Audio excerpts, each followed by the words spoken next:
안녕하세요. 대현 멘토 신범철입니다. 오늘 알아볼 기업은 레이크 머티리얼즈고요. 레이크 머티리얼즈에 대한 이슈, 그리고 현재 주가가 어떻게 흘러가고 있는지 한번 같이 살펴보도록 하겠습니다. 일단 영상이 앞서서 저희 대기업은 올해에도 여러분들 옆에서 항상 서포트할 예정이기 때문에 저희 채널을 지속적으로 지켜봐 주시면 감사하겠습니다.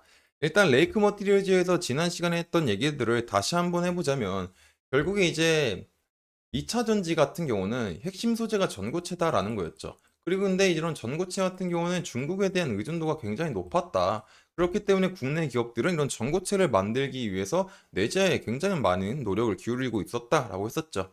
그리고 또한 현 상황에서 이런 미국의 IRA로 인해서 중국을 지속적으로 견제하고 있는 모습을 보이고 있는데, 이런 모습에서 어떤 자체적인 생산이나 공급에 대한 밸류 체인이 없다면 글로벌 시장에서 경쟁하기가 조금 힘들어질 수도 있다라고 했습니다. 근데 그 상황에서 이런 레이크 머티리얼즈가 어느 정도 상황을 조금 완화시킬 수 있다라고도 말을 했었죠. 그리고 또 다른 하나는 레이크 머티리얼즈에서 가장 큰 분야, 매출 분야를 차지하고 있는 게 반도체인데, 23년도에서는 반도체에 대한 조금 이슈가 별로, 업황이 별로 좋지 않았기 때문에 같이 이제 매출액이 조금 줄어들었지만, 이제 올해 24년도에는 어떤 반도체가 호황이 올 수 있는 상황이기 때문에 같이 레이크 머티리얼즈도 이제 매출에 이득이 올 수도 있다라는 거였죠.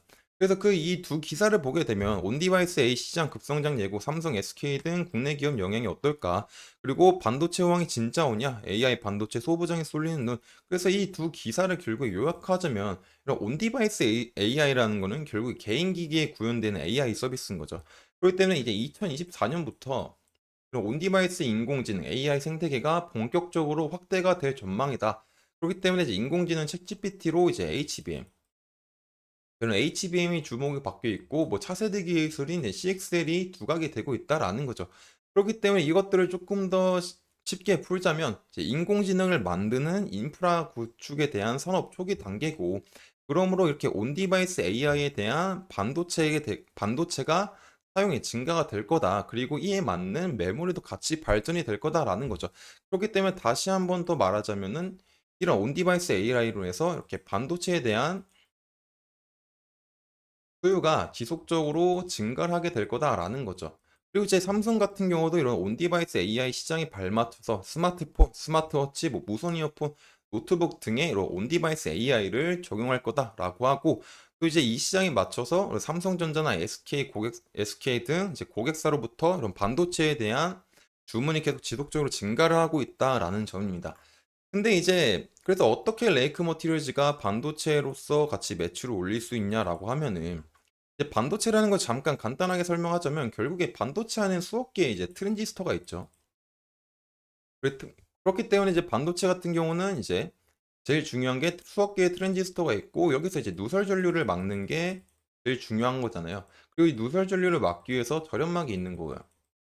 근데 이 절연막은 이제 크게 이제 아까 전에 말했듯이 누설 전류를 막고 게이트 전압에 있는 이제 마이너스 전하를 이제 박박 긁어 모으는 역할을 하게 되는데, 이 절연막이 좋으려면은 막의 면적이 조금 넓어야 되고, 이제 막의 두께가 얇을수록 좋습니다. 그리고 뭐 유전율이 높으면 좋다고 하는데, 이런 유전율 부분은 빼고 이제 막의 면적과 두께가 얇은 것만 좋다라고 일단 먼저 생각을 해보겠습니다. 근데 지금 현재 반도체에서 제일 중요한 거는 소형화와 집적화죠. 그리고 소형화로 인해서 트랜지스터의 크기가 지속적으로 줄어들고 있다. 그럼 트랜지스터의 크기가 지속적으로 줄어든다라는 거는 절연막도 같이 줄어든다라는 얘기겠죠.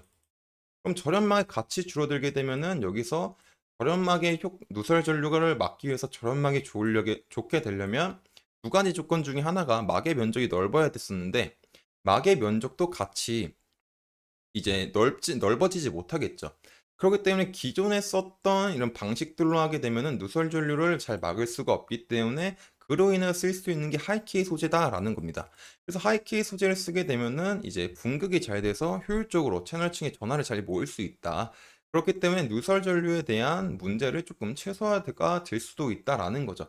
그렇기 때문에 이런 것들에 대한 장점이 있어서 삼성 같은 경우는 이제 그런 GDDR6죠. GDDR6에 이런 하이케이 메탈 게이트를 적용했고, 그런 D램에도 도입이 되기 시작했다. 그리고 레이크 머티리얼즈에 대해서 주요 고객사인 SK 마찬가지로 삼성전자처럼 이것을 도입을 해서 현재 반도체를 만들고 있다라고 생각하시면 될 것 같습니다. 그래서 다시 정리를 하자면 결국에 이제 기존에 썼던 방식으로 하게 되면은 누설 전류를 막을 수가 없다.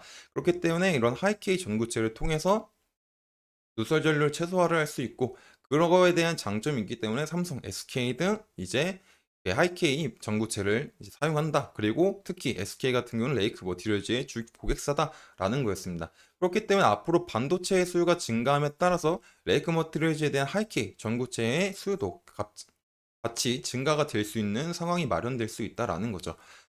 그렇기 때문에 이제 레이크 머티리얼즈의 앞으로 반도체에 대한 호황이 오면 올수록 레이크 머티리얼즈도 같이 성장할 수 있는 구조다라는 거였습니다. 그래서 주가를 다시 한번 살펴보게 되자면 이제 주봉부터 살펴보자면 23년부터 상승이 오고 하락이 왔지만 다시 반등이 와주고 있는 상황이죠.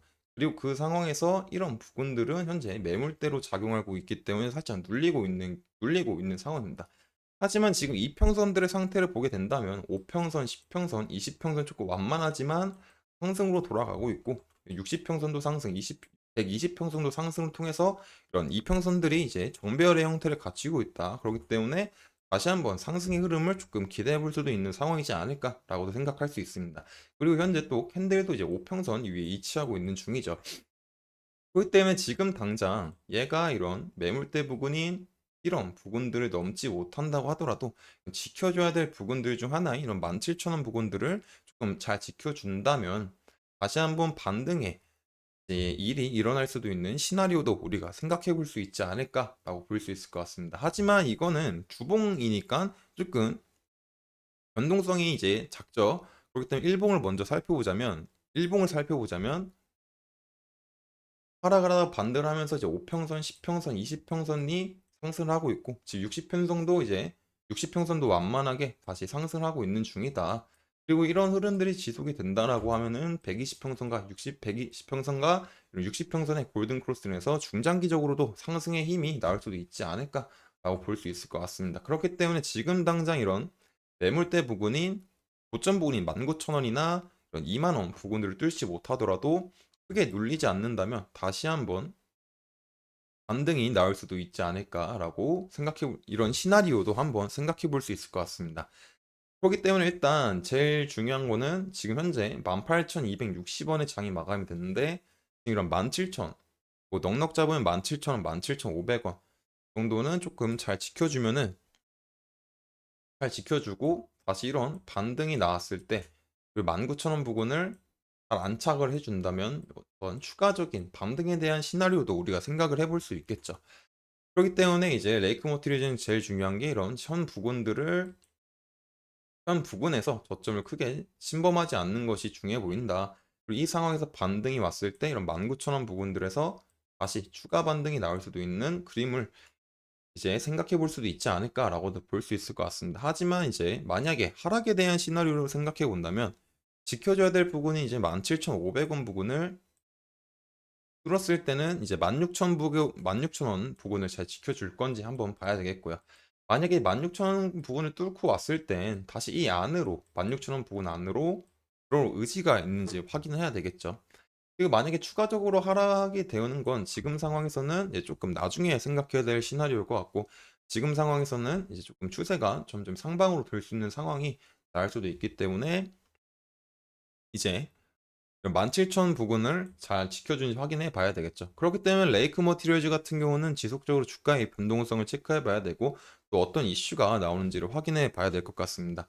그렇기 때문에 이제 레이크 머티리얼즈에 대해서 제가 지속적으로 체크할 예정이기 때문에 레이크 머티리얼즈에 대해서 관심 있으신 분들은 제 영상을 시청해 주시면 감사하겠습니다. 이상 대연 멘토 신범철이었습니다.